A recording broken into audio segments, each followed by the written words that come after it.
AVT gold cup. చెప్పేది అర్థం కాకపోతే రుచి చూస్తే మరోలేనిది.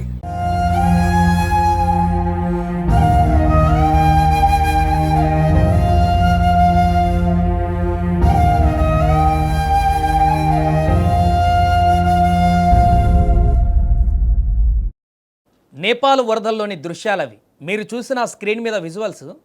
అక్కడ ఎవరన్నా కాపాడుతున్నారేమో, సహాయం చేస్తున్నారేమో అనుకుంటే మీ పొరపాటు. వారు మనుషు రూపంలో ఉన్నటువంటి రాక్షసులు, మానవత్వం లేనటువంటి మృగాలుగా చెప్పుకోవచ్చు వీళ్ళని.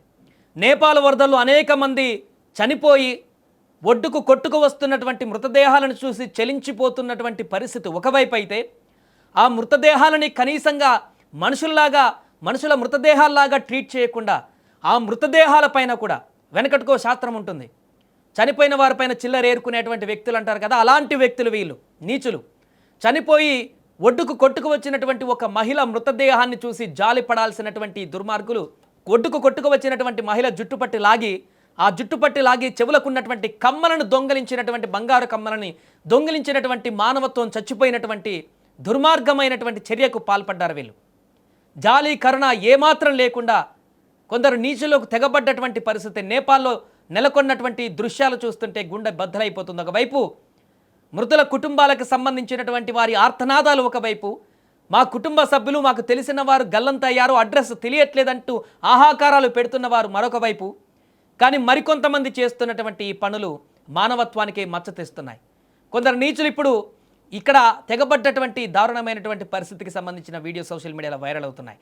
ప్రకృతి కోపానికి దేశం మొత్తం ఒక శోక సంద్రంలో మునిగిపోతే కొట్టుకు వచ్చినటువంటి ఓ మహిళ శవాన్ని చూసి అయ్యో అనాల్సింది పోయి ఆమె చెవులకున్న బంగారు కమ్మలను దోచుకున్నారు వీళ్ళు. శవం జుట్టుపట్టి నది ఒడ్డుకు లాగి చేసిన ఈ దారుణము సోషల్ మీడియాలో ఆ వీడియో వైరల్ అవ్వడంతో దేశమంతా కూడా ఒక్కసారిగా విస్మయానికి గురైంది. అసలు అక్కడ ఏం జరిగింది, ఆ నీచులకు పోలీసులు ఎలా పట్టుకున్నారు, ప్రస్తుతము ఈ వీడియో వైరల్ అవుతుంది సోషల్ మీడియాలో. నేపాల్ దేశం తీవ్రమైనటువంటి భయంకరమైనటువంటి వరదలు, కొండ చర్యలు విరిగిపడడంతో నరకయాతన అనుభవిస్తుంది. ఇప్పుడు కొండల నుంచి ఉధృతంగా పారుతున్న నారాయణి నదిలో ఎంతోమంది ఊహించని విధంగా కొట్టుకుపోయారు. అదే సమయంలో భరత్పూర్ ప్రాంతంలోని నారాయణి నది తీరంలో ఒక విషాదకరమైనటువంటి ఘటన జరిగింది. వరద నీటితో పాటు ఓ మహిళ భౌతిక కాయం తేలుతూ ఒడ్డుకు చేరుకుంది. సాధారణంగా అలాంటి పరిస్థితి చూస్తే ఎవరికైనా వెంటనే జాలి కలుగుతుంది. ఆ తర్వాత పోలీసులకు సమాచారం అందించుతారు, లేదా గౌరవంగా ఆ శవాన్ని అక్కడున్న వారు సహాయంతో ఒడ్డుకు చేర్చి దహన సంస్కారాల్లో లేకుంటే నివాళులు అర్పించి ఆమె అడ్రస్ తెలుసుకోవడానికి ప్రయత్నం చేస్తారు. కానీ అక్కడున్న ఇద్దరు వ్యక్తుల దృష్టి ఆమె భౌతిక కాయం పైన ఉన్న చెవుల పైన ఉన్న బంగారం పైన పడింది.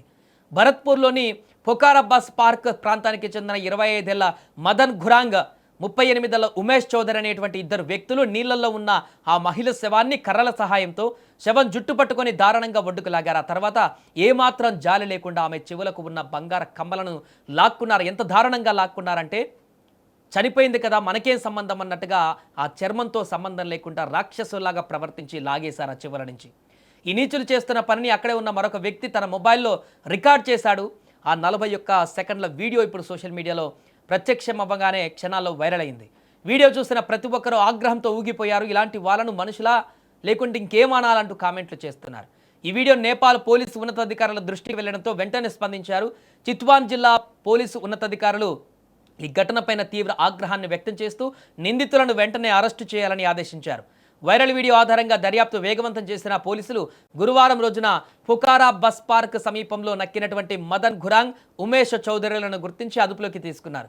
పోలీసులు క్లియర్గా వార్నింగ్ కూడా ఇచ్చారు. దేశం మొత్తం వరదల వల్ల శోక సంద్రంలో మునిగిపోయిన ఈ క్లిష్ట సమయంలో ఇలాంటి అమానవీయ ఘటనలకు, దోపిడీలకు పాల్పడితే చట్టపరంగా కఠినమైన శిక్షలు ఉంటాయంటూ కూడా పోలీసులు హెచ్చరించారు.